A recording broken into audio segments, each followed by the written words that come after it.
स्वागत है आपका आपके अपने channel civil engineer Mukesh Shah में। आज का नक्शा जो हम लोग देखने वाले हैं वो है 25 फीट बाई 28 फीट का, यानी कि कितने स्क्वायर फीट में ये नक्शा बना है तो देख लो।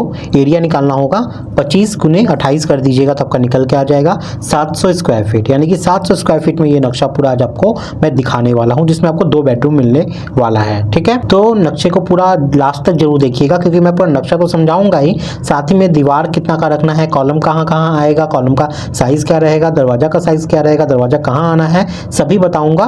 तो वीडियो को आप एंड तक जरूर देख लीजिएगा। और एक मैं यहाँ पे डिस्क्लेमर दे दूं आप लोगों को कि ये जो नक्शा है मेरे क्लाइंट के रिक्वायरमेंट के हिसाब से बना है, तो उनके हिसाब से यहाँ पे सब चीज़ों को फिट किया गया है। अगर आपकी रिक्वायरमेंट कुछ और है, कोई छोटा बड़ा आप करना चाहते हो तो अपने हिसाब से आप कर लीजिएगा। दरवाजा मैंने यहाँ पे कहीं भी नहीं दिखाया है, खिड़की को मैंने यहाँ पे कहीं भी नहीं दिखाया है, क्योंकि वो प्लॉट टू प्लॉट वेरी करता है कि आप कहाँ बैठा सकते हो। ठीक है, तो आप अपने प्लॉट के हिसाब से अगर ये मैच करती है तो आप अपने हिसाब से खिड़की बैठा लीजिएगा। चलिए इस नक्शे को हम लोग शुरू करते हैं। तो यहाँ से आपकी घर में एंट्री होती है। जैसे आप एंट्री करते हो यहाँ पे सबसे पहले आपको बरामदा मिल जाता है, और ये बरामदा है आपका 12 फीट 7 इंची का।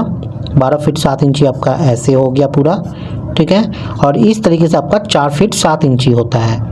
4 फीट 7 इंची आपका ऐसे चौड़ा हो गया। ठीक है, तो ये आपका बरामदा यहाँ पे कंप्लीट होता है। जैसे आप यहाँ से अंदर जाते हो आपको फिर स्टेयर के लिए जगह मिल जाती है, सीढ़ी के लिए, और ये सीढ़ी आपको आपके फर्स्ट फ्लोर पे ले जाएगी। यहाँ से आपका अप है, मतलब यहाँ से आप चढ़ना चालू करोगे और धीरे धीरे चढ़ते चढ़ते अपने फर्स्ट फ्लोर पे आप चले जाओगे। ये स्टेयर का फ्लाइट जो है ये ऊपर रहेगा, तो इसके नीचे का पार्ट जो है ना वो आप यूज़ कर सकते हो। तो ये जो टोटल जगह है, ये टोटल जगह आपको कितना मिलता है, मतलब सीढ़ी का मिला के और ये पतला जो लॉबी है, ये लॉबी मिला के टोटल जगह जो आपको यहाँ पे मिलेगा वो होगा आपका 12 फीट 7 इंची बाई 7 फीट का। ठीक है, 12 फीट 7 इंची पूरा यहाँ से लेके यहाँ तक हो गया, और 7 फीट आपका पूरा ऐसे हो गया। ठीक है, तो ये स्टेयर के लिए पार्ट हो गया। अब यहाँ से जैसे आप अंदर जाते हो आपको फिर यहाँ पे हॉल मिलता है। ये हॉल के लिए जो जगह है ये आपको मिल जाता है यहाँ पे 9 फीट 7 इंची का, आपका ऐसे हो गया, मतलब लंबाई। और चौड़ाई की बात करें यहाँ पे तो 8/4 का मिलता है, मतलब 8 फीट 4 इंची का ये आपका पूरा चौड़ाई हो जाता है। ठीक है, तो ये आपका हॉल कम डाइनिंग हो गया, मतलब किचन में आपका जो भी खाना बनेगा उसको खाने के लिए स्पेस आपका हो जाता है। टीवी वगैरह देखना है वो उसके लिए हो गया, खाना वाना खाने के लिए सबके लिए यही लोकेशन आपका एज अ हॉल और डाइनिंग आपका यूज होने वाला है इसमें। ठीक है, तो ये आपका हॉल कम डाइनिंग हो गया। अब चलिए किचन को देख लेते हैं। तो ये आपका किचन है। यहाँ पे किचन क्लाइंट की रिक्वायरमेंट थोड़ी सी बड़ी रिक्वायरमेंट थी, इसकी जगह इसके लिए थोड़ा सा हम लोग ज़्यादा लिए हैं। यहाँ पे किचन का जो साइज़ है वो देख लो। उससे पहले मैं आपको काउंटर दिखा देता हूँ। तो काउंटर आप यहाँ पे लगाओगे, ये आपका काउंटर का स्पेस हो गया। ठीक है, ये काउंटर का लेआउट है, तो ये आपका काउंटर हो गया। ठीक है, अब इसकी मेजरमेंट की बात करें हम लोग तो आपको ऐसे में मिल जाता है ये 9 फीट 9 इंची का। ठीक है, ये आपका किचन का लेंथ हो गया। अब ब्रेथ की बात करें तो ये आपका 6 फीट का मिलता है, ऐसे आपका 6 फीट। तो ये भी किचन आपका ख़त्म होता है। अब चलिए यहाँ से निकल के जाते हैं। यहाँ पे आपको 2 बेडरूम मिलती है, बेडरूम 1 बेडरूम 2। ये आपका बेडरूम 1 है, ये बेडरूम 2 है।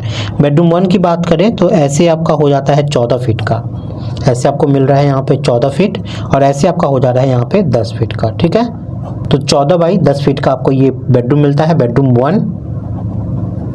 बेडरूम 2 की बात करें तो बेडरूम 2 है आपका यहाँ पे 11 फीट 2 इंची का, ऐसे आपका लंबाई हो जाता है। और चौड़ाई की बात करें तो ये आपका है 11 फीट 10 इंची का। ठीक है, तो यहाँ पे बेडरूम 2 आपको मिलता है 11 फीट 2 इंची बाई 11 फीट 10 इंची का। तो 2 बेडरूम आपको बड़ा बड़ा यहाँ पे देखने को मिल जा रहा है। ये हो गया पूरा अंदर का पार्ट। यहाँ पे बचा है टॉयलेट। तो क्लाइंट की रिक्वायरमेंट यहाँ पे एक ही टॉयलेट की थी। ठीक है, इसलिए एक ही टॉयलेट यहाँ पे रखा गया है, जो कि वो भी यूज़ करेंगे, उनके गेस्ट भी यूज़ करेंगे। और इसका साइज़ यहाँ पे आप देख सकते हो, ये है आपका 6 फीट 7 इंची, आपका ऐसे हो गया 6 फीट 7 इंची। और इस तरीके से आपका है यहाँ पे 4 फीट 6 इंची का। ठीक है, तो टॉयलेट आपका यहाँ पे हो जाता है 6 फीट 7 इंची बाई 4 फीट 6 इंची का। ये कॉमन टॉयलेट हो गया। अंदर का पार्ट पूरा हमारा खत्म होता है। अब यहाँ पे जितने भी आप दीवार देख रहे हो, ये बाहर के दीवार हैं या अंदर के दीवार है, सभी दीवार यहाँ पे 5 इंची के रखे गए हैं। ठीक है, अगर आपकी रिक्वायरमेंट बाहर की 10 इंची की है तो बाहर का 10 इंची कर लीजिएगा, और अंदर का 5 इंची रख सकते हो, लेकिन यहाँ पे सभी दीवार यहाँ पे 5 इंची के हैं। अब चलिए देखते हैं कि कॉलम हम लोग कहाँ कहाँ बैठाएंगे यहाँ पे। तो सबसे पहले 4 कॉर्नर पे 4 कॉलम बैठाइए, मतलब 1 2, ये तीसरा कॉलम हो गया, ये आपका चौथा कॉलम हो गया। अभी इस लाइन में हम लोग कॉलम को बैठाते हैं। तो कॉलम देख लो, यहाँ बैठेगा आपका, यहाँ बैठेगा, यहाँ बैठेगा। ठीक है, उसके बाद इधर में अगर बैठाएं तो आपका यहाँ पे आता है, यहाँ पे बेसिकली जहाँ दीवार रहती है वहाँ पे तो कॉलम आपको प्रोवाइड करना ही चाहिए। उसके बाद सेंटर में अगर बात करें तो सेंटर में आपका यहाँ पे आएगा, यहाँ पे आएगा, यहाँ पे आएगा और यहाँ पे आएगा। ठीक है, तो ये कॉलम का लेआउट खत्म होता है हमारा। चलिए गिन के देखते हैं कितना हो रहा है। 1 2 3 4 5 6 7 8 9 10 11 12 13। टोटल नंबर ऑफ कॉलम यहाँ पे आपका 13 आ गया, जो कि है आपका 700 स्क्वायर फीट में बैठने वाला है। जो नक्शा है आपका यहाँ पे 25 फीट बाई 28 फीट का, उसमें आपको टोटल 13 कॉलम लगने वाला है। अब कॉलम की साइज की बात करते हैं। अगर आप G+1 बनाते हो तो सारा कॉलम यहाँ पे आप रखिएगा 10 इंची बाई 12 इंची का, और G+2 बनाते हो तो 12 इंची बाई 12 इंची का कॉलम आप रख सकते हो। ठीक है, अब आपके ऊपर है, आप जो रखना चाहते हो रख लीजिएगा, लेकिन मैं रिकमेंड करूंगा 12 इंची बाई 12 इंची रखोगे तो ज़्यादा अच्छा रहेगा। इन फ्यूचर आपको बढ़ाना पड़े फ्लोर तो आपको बहुत ज़्यादा मदद मिलेगी इससे। अब डोर को देख लेते हैं। सबसे पहले मेन डोर। ठीक है, मेन डोर का जो शटर है वो आप डबल शटर रखोगे तो दोनों तरफ खुलेगा। सिंगल शटर अगर आप रखोगे तो वो इस दीवार के यहाँ पे लगने वाला है। ठीक है, आपका शटर यहाँ रहेगा और ऐसे खुलने वाला है, और जो मेन डोर है वो आपका 4 फीट का रहेगा। ठीक है, अब चलिए हम लोग बेडरूम को देखते हैं। तो यहाँ पे 2 बेडरूम है। इस बेडरूम का शटर आपका यहाँ पे रहेगा और ये खुलेगा इधर की तरफ में। इस बेडरूम का शटर जो है आपका यहाँ पे रहेगा और ये खुलेगा इधर की तरफ में। और दोनों ही बेडरूम का जो डोर है 3-3 फीट का रहने वाला है। बात करते हैं किचन की, तो किचन देख लो यहाँ पे है। ठीक है, किचन का शटर आपका इसमें आपका इधर रहने वाला है और ये खुलेगा इधर की तरफ में। अगर यहाँ बीच में कोई रखना नहीं चाहते हैं तो वो साइड में रख सकते हैं, कोई दिक्कत कोई परेशानी नहीं है। ठीक है, तो किचन का जो डोर है यहाँ पे 3 फीट का रखा गया है। अब 2.5 फीट भी चाहो तो रख सकते हो। टॉयलेट का डोर यहाँ पे आपका आएगा शटर और ये खुलेगा इधर की तरफ में, और इसको आपको 2.5 फीट का रखना है, 2 फीट 6 इंची का। ठीक है, मिनिमम। तो यहाँ पे आपका दरवाजा भी खत्म होता है। उम्मीद करते हैं आपको पूरा नक्शा यहाँ पे समझ में आया है, एक एक चीज़ समझ में आया है, कॉलम का लेआउट से लेके मेन डोर से लेके दीवार कितना इंची का रखना है, सब कुछ। तो अगर आपको नक्शा पसंद आया है तो एक लाइक जरूर कीजिएगा। इससे क्या होगा कि हमें बहुत ज़्यादा मोटिवेशन मिलती है, और इसको शेयर कर दोगे तो दूसरों की मदद इससे हो जाएगी।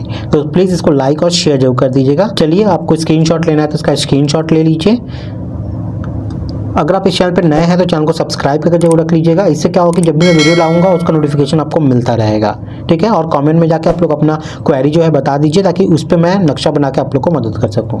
मिलते हैं गाइस अगली वीडियो में, तब तक के लिए बाय, टाटा, जय हिंद।